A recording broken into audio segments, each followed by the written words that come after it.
এক ভাইয়ের প্রশ্ন। আসসালামু আলাইকুম ওয়া রাহমাতুল্লাহি ওয়া বারাকাতুহু। সম্মানিত শায়েখ, বর্তমানে দেশে হিন্দুত্ববাদী জঙ্গি সংগঠন ইসকন মুসলিমদের বিরুদ্ধে সন্ত্রাসী কর্মকাণ্ড করছে। এই পরিস্থিতিতে মুসলিমদের কি করা উচিত? জাযাকাল্লাহু খায়রান। لتجدن أشد الناس عداوة للذين آمنوا اليهود والذين أشركوا। মুমিনদের সবচেয়ে বড় শত্রু হচ্ছে ইহুদিরা, এরপরে যারা শিরিক করে।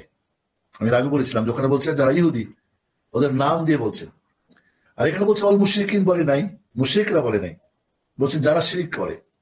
সে মসজিদে বসে করুক, খানকায় বসে করুক, আওয়াজ মাহফিলে করুক, মাদ্রাসায় করুক, আর পূজা মণ্ডপে গিয়ে করুক।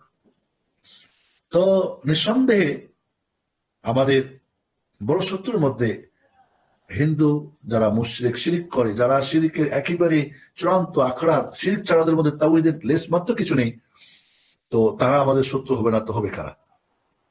কাজেই এখানে দেশীয় ষড়যন্ত্র, বাইরের ষড়যন্ত্র, প্রতিবেশীদের ষড়যন্ত্র জড়িত রয়েছে এবং এদেরকে লালন পালন করে রেখেছে যারা, তাদেরকে আমরা চিনি।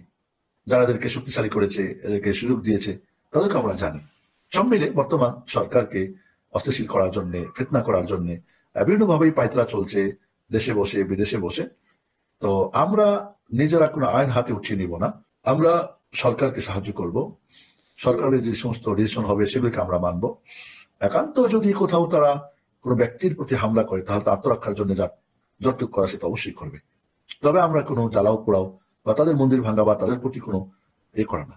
অবশ্যই একটা দেশ আছে, সেখানে আমরা শান্তির সাথে অবশ্যই তাদের প্রতি আমরা বদদোয়া করতে পারি, প্রতি নাজরা করতে পারি, তাদের জন্য, তাদের হেদায়েতের জন্য দোয়া করতে পারি। হেদায়েত হলে তারও ভালো। এবং তাদের ষড়যন্ত্র থেকে আমরা সজাগ থাকবো। আমরা শুনেছি মসজিদে হামলা করেছে বা আইনজীবীকে মেরে ফেলেছে, বা তারা হট্টগোল করছে কেন? এই 2-4টা মানুষ কিভাবে সাহস পায় আমাদের জনগণের বিপক্ষে দাঁড়াতে, এত শক্ত করে কথা বলতে?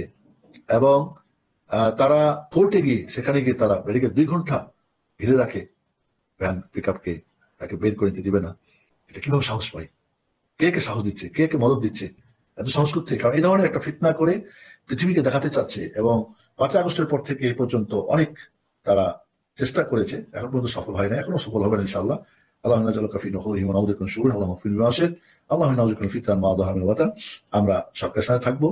আমরা দেশকে রক্ষা করার জন্য আমাদের আমাদের আজকে ইন্ডিয়াতে আবার নতুন করে আরেকটা মসজিদ, এখানে নাকি রামের বা ছিল ওদের, কি বলে, ওদের মন্দির ছিল ইত্যাদি, বাবরি মসজিদের পর আবার শুরু করছে। এটাই করবে, এটাই স্বাভাবিক। কাফের মুশরিকরা কখনোই আমাদেরকে ভালোবাসবে না। কিন্তু দুঃখজনক হলো, নামধারী কিছু মুনাফিক মুসলিম যারা তাদেরকে ভালোবাসে, তাদেরকে ওপর উঠানোর চেষ্টা করে। রব্বুল আলামিন তাদের ফিতনা থেকে আমাদের দেশকে, জাতিকে হেফাজত করুন। আমরা দোয়া করব এবং শারীরিকভাবে আমরা সরকারকে সহযোগিতা করব। কোথাও যদি তারা এই ধরনের কোনো অ্যাকশন নিতে চায়, সেখানে আমরা সে এলাকায় আমরা সজাগ থাকবো।